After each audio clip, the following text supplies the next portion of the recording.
Welcome to this recording where you're going to listen to insightful moments recorded during live coaching sessions with my clients who come from diverse professional backgrounds.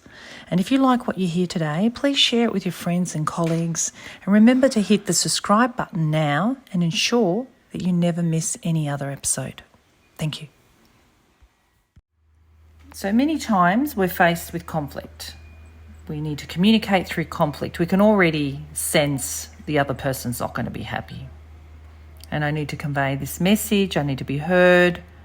I don't want to enter a debate. I don't want to argue. I really just want to convey my message. There's a method called non-violent communication, which is to communicate to somebody in a way where you can separate the behavior from the person. So it's not about you did this to me, but rather, for example, when the door's left open and I'm at work, and it's happened several times, the door's been left open, I feel irritated, really concerned and worried because I'm at work and I'm concerned somebody's going to walk into the house.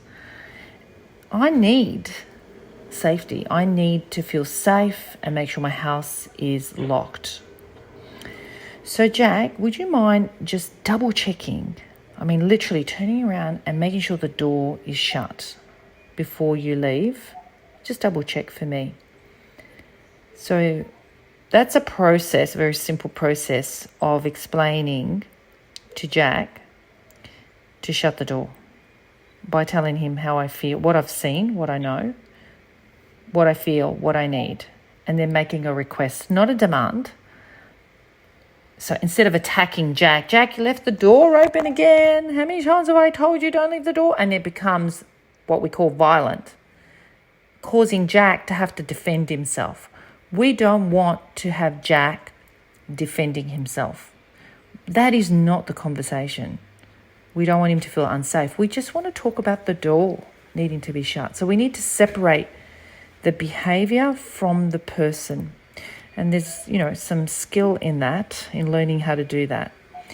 So when we're in a meeting, we've got two people, they have got their own, we just sort of believe everybody thinks they're right.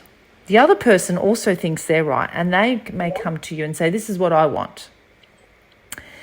And then you've got, this is what I want. So you're both wanting something. So both people in the conversation need to be heard and respected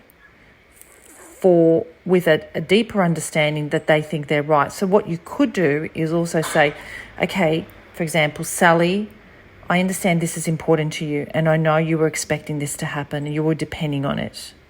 And this is what you're really wanting, and I've listened to you, and I've heard what you feel about, I've heard what you need. And never use the word but, and I also know what's happening over here with XYZ and what we're feeling and what we need, because it creates impact on the rest of the team over there. So Sally, we're going to need to make a decision, and we might have to agree to disagree. And ultimately, you're going to say, well, whoever's got the delegation to make that final decision has to make the decision.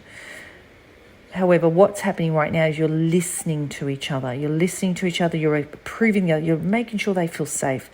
Look, I'm listening to you. So that's just when the non-violent communication isn't enough. You then have to have that kind of negotiation where you're always reassuring the other person that you have heard and you are understanding, if you can, where they're coming from, and you're also understanding where you come from. So that's just a little bit extra on just making a request where you're also listening and then finally having to make a decision. Okay, so that's a little bit of negotiation there, and the first one was more about non-violent communication, but we're always honouring each other so then we don't end up attacking each other in the conversation and making a winner and a loser. We don't want a winner and a loser, or somebody that's taking over and controlling the other and making the other one small and me big. We really want to walk away from the conversation as best as possible as both winners, and both of us being heard and appreciated for whatever's there. Thank you for listening to this recording. I hope it has helped you. please remember to subscribe to this channel. I'll see you next time.